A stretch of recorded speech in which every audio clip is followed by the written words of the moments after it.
ভাইরে, প্রবাসীর জীবন কতটা কষ্টের এই ভাইদেরকে না দেখলে বুঝবেন না। আপনারা এমনিতেও জানেন কতটা কষ্ট প্রবাসীর জীবন। দেখেন ভাইগুলোর আকামা নাই, তাই দেখেন রাস্তা রাস্তায় ঘুরে, রাস্তা রাস্তায় পলায় পলায় থাকে। কি করবে, পেটের মধ্যে খিদা নিয়েও, যন্ত্রণা কষ্ট নিয়েও পরিবারের জন্য চিন্তা করে বিদেশ পড়ে থাকে। তাই বলি কি, পরিবারকে এদেরকে সম্মান করুন, ভালোবাসার সাথে কথা বলুন।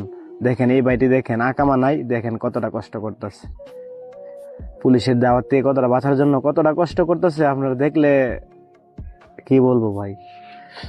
ভিডিওটা একটু শেয়ার করে দিবেন।